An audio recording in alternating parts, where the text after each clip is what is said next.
విశాఖ ఉక్కు పరిశ్రమను శైలిలో విలీనం చేయాలని సిపిఎం రాష్ట్ర నాయకులు యు రామస్వామి డిమాండ్ చేశారు. సిపిఎం రాష్ట్ర మహాసభల సందర్భంగా చేపట్టిన విశాఖ స్టీల్ ప్లాంట్ రక్షణ జాథా రాజమహేంద్రవరం చేరుకుంది. జాథాకు స్థానిక నాయకులు శ్యామల సెంటర్ వద్ద పూల జొల్లలతో ఘన స్వాగతం పలికారు. ఈ సందర్భంగా నిర్వహించిన సభకు టి అరుణ్ అధ్యక్షత వహించారు. ఈ జాథాను ఉద్దేశించి రామస్వామి మాట్లాడారు. విశాఖ ఉక్కు పరిశ్రమకు కేంద్ర ప్రభుత్వం కేవలం ప్యాకేజీ ప్రకటించి చేతులు దులుపుకోవడం సరైనది కాదన్నారు. ఫిబ్రవరి 1, 2, 3 తేదీల్లో నెల్లూరులో జరగబోయే సిపిఎం 27వ రాష్ట్ర మహాసభల్లో చర్చించి విశాఖ ఉక్కు పరిరక్షణకు తీర్మానం చేయనున్నామని వెల్లడించారు.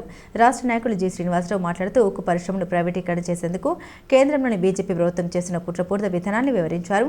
సిపిఎం రాష్ట్ర నాయకులు ఎన్ రామారావు మాట్లాడుతూ రాష్ట్రానికి ద్రోహం చేస్తున్నప్పటికీ గత రాష్ట్ర ప్రభుత్వాలు చోద్యం చూస్తున్నాయని మండిపడ్డారు. రాష్ట్ర నాయకులు Y Ramu, B Mahesh, U Somesh, జిల్లా కమిటీ కార్యదర్శి వర్గ సభ్యులు Juvvala Rambabu, T Tulasi, B Pavan, N Raja, Sundarababu, B Purnimaraju, Rani, Polna Venkateswararao, S S Murthy, Savitri, Tatarao, Rambabu పాల్గొన్నారు.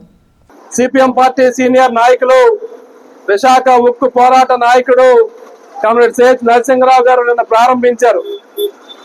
ఈ ప్రచార జాత నిన్న రాత్రి అక్కడ బయలుదేరి అనకాపల్లి జిల్లా, కాకినాడ జిల్లాలో ఈ జాత పర్యటిస్తూ ఈ రోజు మన తూర్పుగోదావరి జిల్లాలోకి వచ్చింది. ఈ జాతా సందర్భంగా ఈ జాతాలో కామ్రేడ్స్ అందరూ సిపిఎం పార్టీ రాష్ట్ర మహాసభలు నెల్లూరులో ఫిబ్రవరి 1, 2, 3 తారీఖుల్లో జరుగుతూ ఉన్నాయి. ఈ మహాసభలు సహజంగా ఇతర పార్టీల మహాసభలు అంటే మహాసభల పేరుతో హడావుడి హంగామా జరుగుద్ది. కానీ కమ్యూనిస్ట్ పార్టీ మార్క్సిస్ట్ మహాసభలు ఈ రాష్ట్రంలో, దేశంలో ప్రజలు ఎదుర్కొన్న సమస్యలను చర్చించడానికి, ఆ ప్రజా సమస్యలపైన ప్రజా ఉద్యమాల్ని రూపొందించడానికి ఈ మహాసభలు జరగబోతా ఉన్నాయి.